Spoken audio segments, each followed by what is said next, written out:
Assalamualaikum warahmatullahi wabarakatuh. Perkenalkan, nama saya Devi Noviasari. Nomor induk mahasiswa saya 19103060045. Prodi Perbandingan Mazhab, mata kuliah Hukum Acara Pidana. Saya di sini akan memaparkan tentang UTS saya, yaitu UTS Hukum Acara Pidana.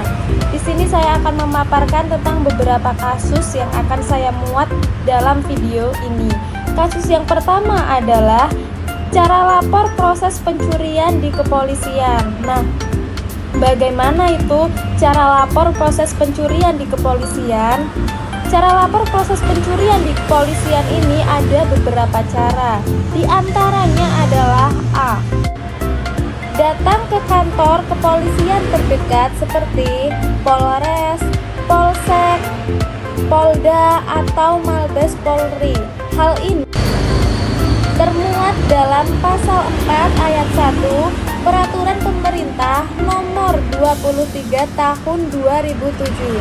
Lalu cara yang kedua untuk melaporkan tindak pencurian di kepolisian adalah dengan cara mencari bagian Sentra Layanan Kepolisian Terpadu atau SPKT untuk dibuatkan laporan penyidik polisi. Nah, cara melapor pidana pencurian di kepolisian yang terakhir adalah kalian bisa langsung lapor melalui call center Polri dengan nomor telepon 110 yang akan langsung terhubung ke agen pemberi layanan berupa pelaporan kecelakaan, bencana, kerusuhan, dan lain-lain, dan pengaduan seperti penghinaan, ancaman, tindak kekerasan, dan lain-lain. Nah, semua ini termaktub dalam pasal 11 huruf A Perkap nomor 3 tahun 2019. Nah, yang kedua, saya akan membahas tentang cara pemeriksaan saksi dalam tindak pidana pencurian di kepolisian. Nah, bagaimana cara pemeriksaan saksi dalam tindak pidana pencurian di kepolisian? Caranya adalah dengan yang pertama, saksi dipanggil dengan surat panggilan dan diperiksa seseorang demi seseorang. Pemanggilan merupakan salah satu upaya paksa fase penyidikan selain penangkapan, penahanan, penggeledahan, dan penyitaan surat. Adapun yang dimaksud dengan penyidikan menurut pasal 1/2 Kitab Undang-Undang Hukum Acara Pidana adalah serangkaian tindakan penyidik dalam. Nah, maka penyidik dapat dilakukan di tempat kediaman atau tempat lain dengan memperhatikan kepatutan. Nah, yang B ini adalah memeriksa identitas saksi.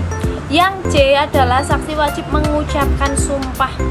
Yang D adalah wajib mendengarkan keterangan saksi tambahan. Ini ada dalam pasal 122 ayat 1C.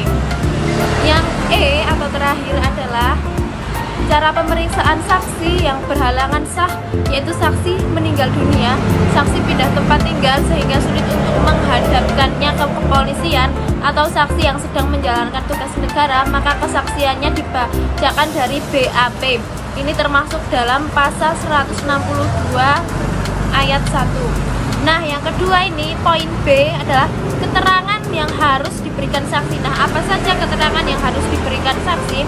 Yang pertama adalah apa-apa yang dilihatnya sendiri. Yang kedua adalah apa-apa yang didengarnya sendiri.